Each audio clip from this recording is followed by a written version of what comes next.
Cette vidéo est faite pour toi si tu cherches un moyen d'augmenter simplement et rapidement tes revenus. Dans cette vidéo, on va parler d'affiliation bancaire. Alors, c'est peut-être quelque chose que tu connais pas ou que tu connais mal et ne t'en fais pas, elle est faite pour les débutants et notamment, je vais te donner 7 bonnes raisons de te lancer dans l'affiliation bancaire dès aujourd'hui. T'es prêt? Jingle et c'est parti!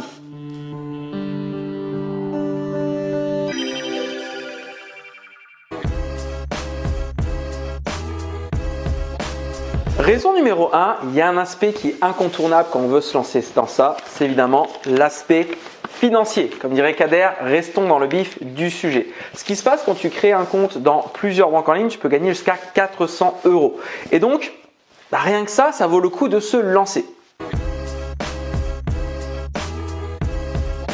Eh bien, raison numéro 2, c'est que c'est mass market. C'est-à-dire que concrètement, ça peut intéresser n'importe qui en France, monsieur et madame tout le monde. Contrairement à d'autres business qui sont assez nichés, là, c'est vraiment n'importe qui souhaite gagner 400 € peut faire de l'affiliation bancaire.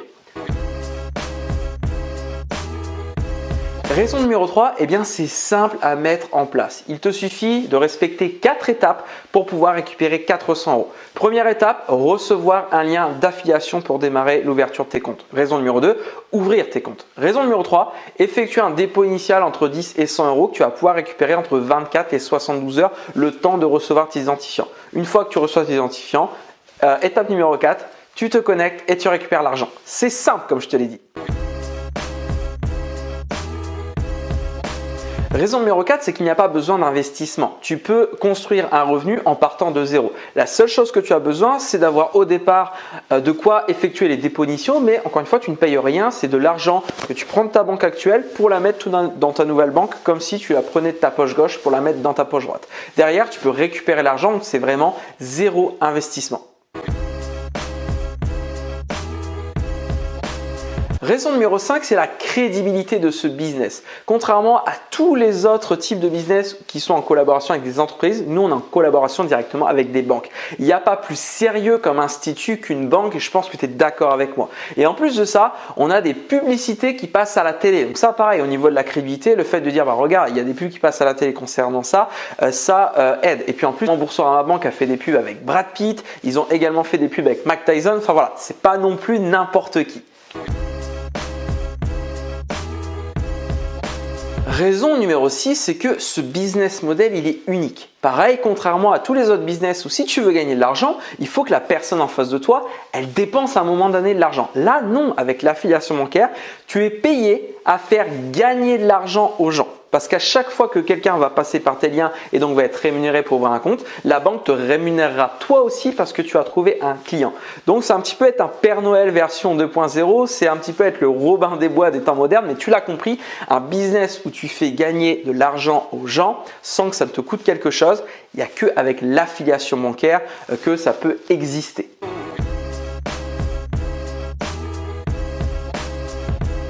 Enfin, la 7e et dernière raison de se lancer dès aujourd'hui dans l'affiliation bancaire, c'est tout simplement que ce business ne sera pas éternel.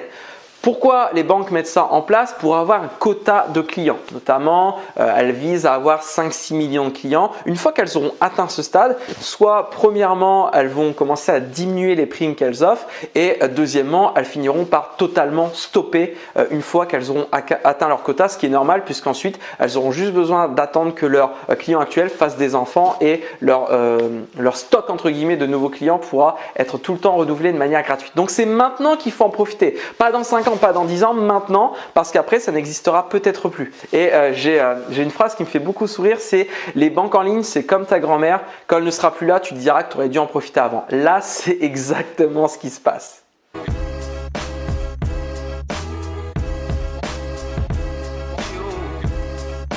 Donc si ces 7 raisons t'ont convaincu de pouvoir ouvrir un compte en banque en ligne, eh bien tu peux prendre rendez-vous dans mon agenda en ligne que j'ai mis dans les commentaires et je te donnerai directement mes liens d'affiliation et en cadeau tu recevras directement des tutoriels vidéo d'inscription pour être certain que tu ne fasses aucune erreur. C'est tout pour moi, j'espère que ces 7 raisons t'ont convaincu et je te dis à très vite. N'hésite pas évidemment à t'abonner à la chaîne YouTube si ça t'a plu et mettre un j'aime sous la vidéo. À très vite.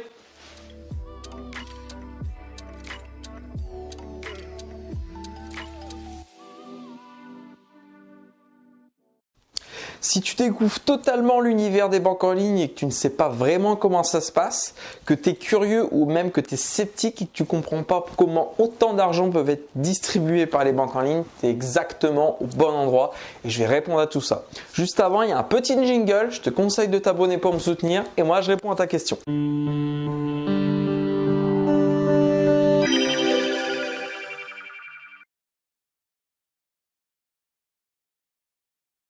Donc déjà, ce qu'il faut savoir au niveau des banques en ligne, c'est que ça a émergé il y a à peu près 15 ans en France au début des années 2000 et la plus grande différence avec les banques traditionnelles, c'est le fait que qui dit banque en ligne dit pas de bureau, pas d'infrastructure. Donc autant on peut voir des banques à tous les coins de rue au niveau des banques physiques, autant ce n'est pas du tout le cas avec les banques traditionnelles. Donc le côté négatif, c'est que c'est plus compliqué de voir un agent physique si on en a besoin, mais ça reste tout de même possible. Il suffit juste de rencontrer son banquier dans un lieu neutre. Donc ça, c'est une première croyance. Ceux qui pensent que quand on est dans une banque en ligne, on ne peut pas voir son banquier en face à face, c'est faux. On peut prendre rendez-vous avec dans un lieu neutre, mais c'est beaucoup plus rare que dans une banque traditionnelle. Mais le point positif pour les banques en ligne, c'est qu'elles font énormément d'économies. Tous ces bureaux à ne pas payer, il y a beaucoup moins d'employés également qui travaillent dans une banque en ligne. On prend l'exemple de Boursorama qui est leader de la banque en ligne sur le marché français. Ils ont plus de 2 millions de clients. Il y a seulement 150 personnes qui travaillent chez Boursorama. Vous imaginez une banque traditionnelle avec 150 personnes, ils peuvent pas du tout s'occuper de 2 millions de clients. Donc ça, c'est un avantage. Avec moins de personnes, avec beaucoup moins de moyens, on peut s'occuper d'autant de clients. Donc ils font énormément d'économies. Le deuxième point, c'est que pourquoi les banques en ligne donnent de l'argent? C'est déjà pour motiver les nouveaux clients à franchir, à faire un pas dans une nouvelle banque, sachant qu'en plus c'est vraiment tout bénef parce qu'il n'y a pas de frais de compte, il n'y a pas de frais de carte, on n'est pas obligé d'en faire sa banque principale, on n'est pas obligé d'y mettre son salaire ou de laisser d'argent dessus et on est rémunéré à créer le compte. Donc c'est vraiment le parfait combo pour mettre un pied dans une banque en ligne, pouvoir comparer avec sa banque traditionnelle et après faire le point sur le long terme, sur 1 an, sur 2 ans, sur 3 ans. Est-ce que je reste dans ma banque? Est-ce que je reste? Est-ce que je switch? Est-ce que je fais d'une banque en ligne ma banque principale?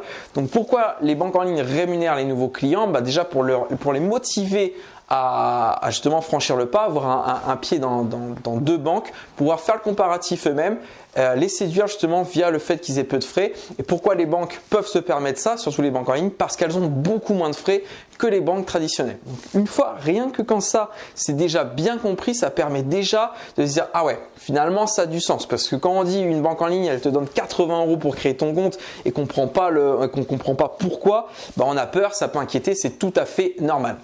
Et aussi, les banques en ligne avisent le long terme. Donc, avisent le long terme par le fait que les gens, sur le long terme, sur 1 an, sur 2 ans, sur 3 ans, ils peuvent en faire la banque principale, mais ils visent aussi le long terme en se disant ces clients-là, plus tard, ils vont avoir des enfants. Et ces enfants-là, il y a de grandes chances que ça devienne aussi leurs clients parce que c'est déjà ce qui se passe depuis des dizaines d'années avec les banques traditionnelles.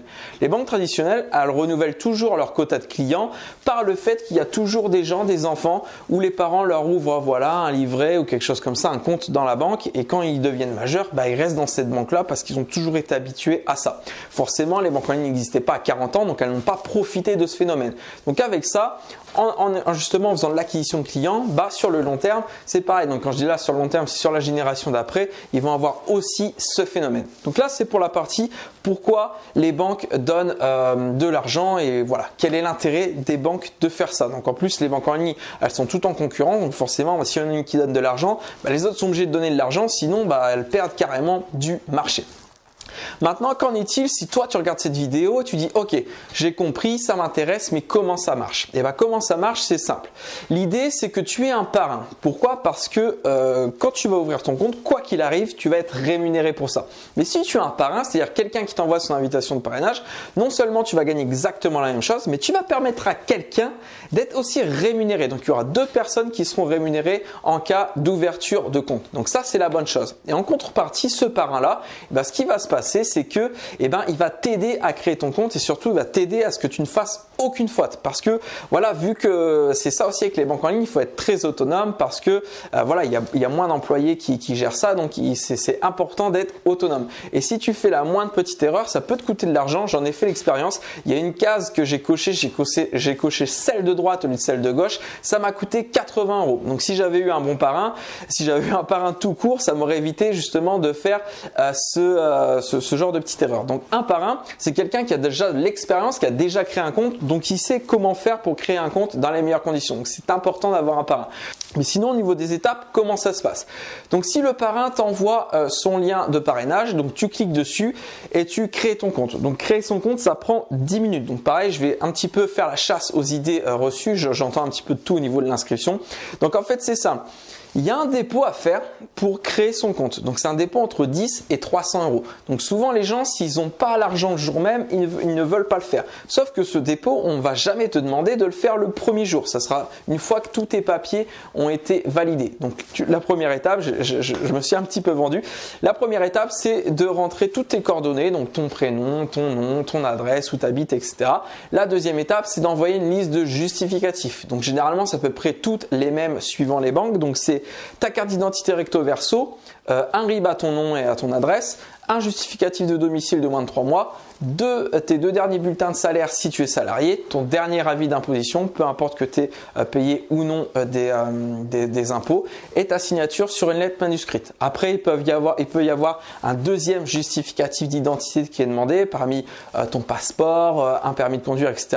Donc au niveau des papiers, c'est très important que ta carte d'identité soit à jour. Il y a beaucoup de gens, ils sont contents, ils créent leur compte et au moment où ils font les papiers, ils se rendent compte que mince, ma carte d'identité elle est périmée depuis 1 an. Oui, mais on m'a dit qu'elle était encore valable 5 ans. C'est peut-être vrai pour l'administration, mais c'est pas vrai pour les banques. Si on est en 2020 et que ta carte d'identité est périmée depuis 2019, la banque elle en voudra pas. Donc c'est hyper important d'avoir tes papiers à jour et c'est souvent l'occasion justement d'aller refaire ces papiers. Après, il y a quelques exceptions. Donc, si tu es retraité, forcément tes bulletins de retraite. Si tu es étudiant, ta carte étudiante ou un certificat de scolarité. Mais là, c'est vraiment du cas par cas. Mais voilà, grosso modo, pour les papiers. Donc, tous ces papiers-là, c'est envoyé simplement par mail. Donc, j'entends souvent, oui, mais moi, j'ai pas envie d'envoyer mon dossier par courrier. Ce n'est uniquement par mail. Il n'y a même pas besoin d'avoir d'imprimante ou de scanneuse. Il suffit que tu aies un téléphone à peu près correct. Du moment que tu as un iPhone 6 ou plus, voilà, il n'y a pas besoin d'avoir le dernier téléphone à 1000 €. Du moment que tu as un appareil photo, enfin un téléphone qui prend des belles photos, ça suffit amplement à ce que tu puisses les envoyer directement. Donc pareil, tu peux faire les inscriptions sur téléphone ou sur un PC. Quelques jours après, ils vont vérifier ta liste des justificatifs. Si tout est OK, là ils te donnent ton RIB. Donc en fait, ton RIB de ta nouvelle banque, il va falloir que tu fasses un virement toi-même. Donc encore une fois, c'est totalement gratuit de créer un compte dans une banque en ligne, mais c'est vrai que parfois même tout le temps, on demande un dépôt. Donc entre 10 et 300 € suivant la banque en ligne dans laquelle tu deviens client et c'est simplement un virement à toi-même que tu te fais. Donc tu vas pouvoir récupérer dès l'instant où ton compte en ligne va être ouvert. Donc voilà pour ça. Et une fois que tu as fait ton virement, quelques jours après, tu reçois ton identifiant, ton mot de passe par courrier suivant la banque. Tu les rentres, là à ce moment-là tu te connectes, c'est magique, tu as ta prime de bienvenue donc qui t'a été offerte, 80 € ou 100 € suivant la banque, et tu as aussi ce que tu as déposé comme argent. Et à ce moment-là, pour récupérer cet argent, 3 possibilités, soit tu laisses l'argent sur le nouveau compte parce qu'au final c'est tu as 2 comptes en banque maintenant, voire 3, voire 4, donc tu en fais ce que tu en veux. Soit tu récupères l'argent via la carte bancaire que tu as reçue, donc tu vas dans n'importe quel distributeur et tu retires, ou soit tout simplement tu te fais un virement à toi-même de ta nouvelle banque à ta banque actuelle. Donc c'est aussi simple que ça pour la création des comptes. Donc ça c'est pour la partie devenir client. Et après voilà, si tu veux devenir parrain, qu'en est-il? Une fois que tous tes comptes sont créés, tu peux parrainer. Voilà, dès l'instant où ton compte il est fait jusqu'au bout, tu peux aussi parrainer. Donc tu as des quotas annuels ou mensuels suivant les banques, mais tu as de quoi faire quand même gagner pas mal de centaines d'euros, sachant que c'est minimum 100 € que tu gagnes en tant que parrain quand tu recommandes une nouvelle personne. Donc ça peut aller très très vite, sachant que dans l'entourage il peut y avoir avoir ta compagne, ton compagnon, tes parents, tes enfants, suivant l'âge que tu as. Donc il y a vraiment de quoi faire avec ton marché chaud, mais après tu peux aussi y arriver avec ton marché froid. Donc voilà pour la fin de cette vidéo. J'espère que ça t'a plu, j'espère que cette vidéo t'a apporté beaucoup de valeur, qu'au niveau des banques en ligne c'est beaucoup plus concret pour toi, que ça t'a donné envie. C'est tout pour moi. Je te dis à très vite.